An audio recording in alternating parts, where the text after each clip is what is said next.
दिल्ली में रहने वाली एक महिला का सोशल मीडिया हैक करके उनकी फोटोज को मॉर्फ किया गया और उसके बाद उन्हें सोशल मीडिया पर और साथ ही साथ पुणे की दीवारों पर सार्वजनिक किया गया। इस समय वो पीड़ित महिला हमारे साथ हैं जो कि अपनी आप बीती हमें बताएंगी। मैम, ये सब कब शुरू हुआ और कैसे शुरू हुआ? ये सब आज से लगभग 2 साल पहले शुरू हुआ था। अम, कोई ये एक लड़का है जो कि मुसलमान है, पुणे से रहने वाला, और इसने सोशल मीडिया के थ्रू मेरी फ़ोटोज़ को यूज़ करके उनको मॉर्फ किया। मेरा कॉन्टैक्ट नंबर भी वहीं से निकाला और ये मुझे हमेशा मतलब पूरा दिन रात ये मुझे कॉल्स करता था। मैंने इसके नंबर को ब्लॉक भी किया हुआ था, उसके बावजूद भी ये 24/7 आवर्स मुझे फ़ोन करता रहता था और मैसेजेस भी भेजता था जिसमें बहुत एब्यूज़ भी करता था और बहुत अश्लील बातें भी ये बोलता था। और इसने साथ साथ मेरे परिवार वालों को भी इसने परेशान किया। मेरे परिवार में हम लेडीज़ों के इसने अकाउंट्स को हैक करने की कोशिश करी, उनकी फ़ोटोज़ को भी इसने यूज़ करा। ये उनकी फ़ोटोज़ के साथ अश्लील बातें लिख कर के सोशल मीडिया पे रोज़ एक नई आईडी बना कर के उससे अपलोड्स करता था और लोगों को भी ये भेजता था। और मेरे परिवार में जितने भी लोग थे ये सबको उसमें शामिल करने की ये कोशिश करता था। यानी कि इसकी सोल विक्टिम आप नहीं थी बल्कि आपके परिवार की अन्य महिलाओं को भी इसने टारगेट किया। बिल्कुल। कहीं ना कहीं इसका ये करने का कारण क्या था? क्या चाहता था ये आपसे? इसका कारण तो शुरुआत में तो हम लोग नहीं समझ पाए कि इसका कारण क्या रहा। इसकी कोई लड़की मतलब फ्रेंड थी जो मेरे हस्बैंड के साथ उनकी कंपनी में आज से कुछ साल पहले काम करती थी। तो इसने उसके साथ टारगेट करते हुए हम मुझे और मेरे हस्बैंड को और मेरे परिवार वालों को इसने टारगेट बनाया। और कुछ समय पहले मेरी इससे मतलब फ़ोन पर बात हुई थी, मतलब मैंने ही इसको फ़ोन किया था क्योंकि ये मुझे हद से ज़्यादा परेशान कर रहा था। तब इसने मुझे ये बोला था कि तुम हिंदू हो और इसलिए मैं तुम्हारे साथ ऐसा कर रहा हूँ क्योंकि तुम्हारे प्रधानमंत्री ने हम लोगों को इस देश में रहना मुश्किल किया हुआ है, तो अब हम उसे ये दिखाना चाहते हैं कि हम लोग भी क्या कर सकते हैं और तुम जैसी सारी हिंदू लड़कियों को हम लोग अब कहीं मुंह दिखाने लायक नहीं छोड़ेंगे और इसी तरीके से बदनाम करेंगे और स्पेशली तुझे और तुम्हारे घर की सभी औरतों को तो मैं जीना मुश्किल कर दूंगा। आप क्या इस यासीर को, जो आरोपी है, पहले से जानती थी? नहीं, मैं मतलब कभी भी मैंने ना इसका नाम सुना था और ना ही मैं इससे कभी मिली थी। मैं इसको किसी भी तरीके से नहीं जानती थी। आपको कॉल्स आते थे, सिर्फ यही फ़ोन करता था या अनजान लोगों के भी कॉल्स आते थे?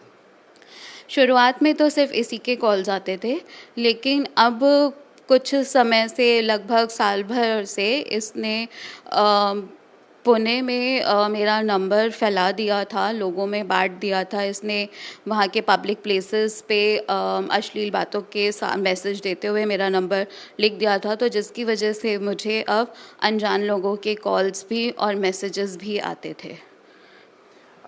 इसने क्या कभी, आप जब इसको गिरफ्तारी हुई, आप इससे मिलने गई, तब आपने इससे पूछा कि तुम ये ऐसा क्यों कर रहे थे, तो उसने कुछ बताया आपको? अ, हम पुलिस की निगरानी में जब इससे मिले तो हम तब पुलिस ने भी और हमने भी इससे यही सवाल किया कि इन सब चीज़ों को करने के पीछे का तुम्हारा कारण क्या था। तो इसका कहना ये था कि मैं तुम्हें एहसास कराना चाहता था, जिसका मतलब हम नहीं समझ पाए कि ये हमें किस बात का एहसास कराना चाहता था, कौन सी दुश्मनी ये निकाल रहा था या इसके जहन में क्या चल रहा था, वो हम अब तक नहीं समझ पाए हैं। आपको इससे कितनी कठिनाई हुई जब आपको ये कॉल्स आने शुरू हुए, आपके परिवार को कॉल्स आने शुरू हुए, तो क्या कुछ आपको झेलना पड़ा? इस इंसान ने हम मेरे साथ साथ मेरे लाइक परिवार वालों को, चाहे वो मेरे हस्बैंड की तरफ के परिवार वाले हो या मेरे घर की तरफ के परिवार वाले हो, इसने सभी को टारगेट किया और सभी को इसने बहुत गलत गलत चीज़ें हमारे लिए भी बोली। इसने हमारे लिए बहुत गलत मैसेजेस सबको दिए, जिसकी वजह से हमें सभी लोगों के सामने बहुत ज़्यादा शर्मिंदगी भी होती थी, उठानी पड़ती थी। और कुछ रिश्तेदार हमारी बातों को समझ भी पाते थे और कुछ नहीं भी समझ पाते थे, तो जिसकी वजह से हम लोगों ने अब अपनी बहुत सारे लोगों के यहाँ अब हमने जाना भी छोड़ दिया था, क्योंकि हमारे पास लोगों के सवालों के वाकई में जवाब नहीं होते थे। और इस बात की सच्चाई है कि मतलब मैं इतने ज़्यादा डिप्रेशन में भी, पिछले 1 साल मैं डिप्रेशन में रही हूँ, पिछले 1 साल से, कि मैंने अपनी नौकरी तक छोड़ दी थी, क्योंकि वहाँ पे भी कुछ लोगों को ये चीज़ पता चल गई थी। तो मुझे अपनी वो नौकरी भी छोड़नी पड़ी और उसके बाद मैं कम से कम 1.5 साल तक मैं नौकरी नहीं कर सकी। फिलहाल आप क्या चाहती हैं, किस तरह की सज़ा जो है इस आरोपी को हो?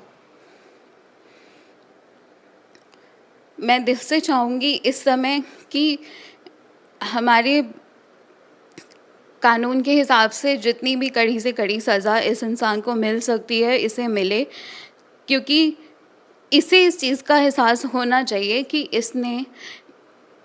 इसने मेरी ज़िंदगी बहुत हद तक इसने ख़राब करी, क्योंकि मैं अपनी ज़िंदगी के कुछ एक ऐसे मोड़ पे थी जहाँ पे मुझे बहुत कुछ शायद मैं कर सकती थी और मैं इसकी वजह से नहीं कर पाई। तो मैं चाहूँगी कि इसको इस चीज़ का वाकई में एहसास हो कि इसने एक इंसान की पारिवारिक ज़िंदगी के साथ साथ निजी ज़िंदगी भी इसने ख़राब करी है। हमसे बात करने के लिए शुक्रिया। यहाँ पर साफ तौर पर जिस इंसान की हम बात कर रहे हैं, आरोपी यासीन शेख की, उसने अपने साइकोटिक बिहेवियर के चलते एक परिवार की ज़िंदगी उजाड़ कर रख दी। डीसीपी नॉर्थ राजा बंथिया जिस वक्त हमारे साथ है। सर, पुणे से आपकी टीम ने यासीन शेख को गिरफ्तार किया है, कैसे उसको गिरफ्तार किया, क्या पूरा मामला है? हमारे पास एक कंप्लेंट आई थी, एक लेडी ने कंप्लेंट की थी कि उसका प्रोफाइल को और उसको डिफेम किया जा रहा है ऑनलाइन, और उसका मोबाइल नंबर जो है वो ऑनलाइन डाला जा रहा है, जिसकी वजह से उसको अनवारंटेड कॉल्स आ रहे हैं और उसके लिए गलत गलत कमेंट्स लिखे जा रहे हैं, जिससे वो बहुत ज़्यादा मेंटल हैरेसमेंट और स्टॉकिंग उसको फील हो रहा था। तो उनकी कंप्लेंट के उस पर जब हमने इन्वेस्टिगेशन स्टार्ट किया तो उसमें हमें पता चला कि कई सारे इंस्टाग्राम अकाउंट्स हैं जो क्रिएट हो रहे हैं जस्ट टू हैरास हर। उसके बाद उनकी आईपी एड्रेसेस लिए गए और उसको जब आगे फर्दर जोड़ा गया और जो फर्दर इन्वेस्टिगेशन इसके अंदर की गई, जो टेक्निकल इसमें एनालिसिस किया गया, उसके बाद हमने इस व्यक्ति के ऊपर पिन पॉइंट किया और हमने इसको पकड़ा पुणे से। सर, आरोपी और पीड़िता में क्या वो था, कनेक्शन है?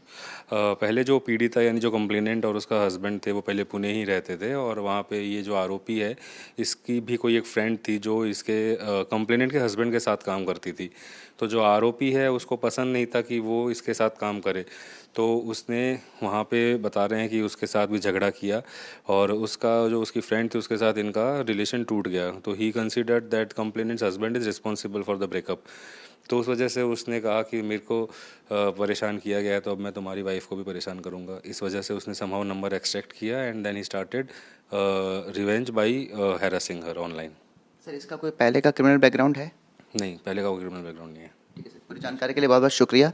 तो यहाँ पर फिलहाल जो आरोपी है, दिल्ली पुलिस ने उसे पुणे से गिरफ्तार कर लिया है। पीड़िता ने बयान ये दिया है कि 2 साल तक लगातार उसे यहाँ पर परेशान किया गया। इस तरह के साइबर अपराध से बचने के लिए आपको सुनिश्चित करना होगा कि सोशल मीडिया पर अपनी पर्सनल इंफॉर्मेशन ना डालें। यदि आप साइबर अपराध का शिकार हो जाते हैं तो नज़दीकी साइबर थाने जाकर इसकी शिकायत दर्ज कराएं। दिल्ली से अपने कैमरा सहयोगी रोहित और संजय के साथ मैं शुभांग सिंह ठाकुर, NTV इंडिया।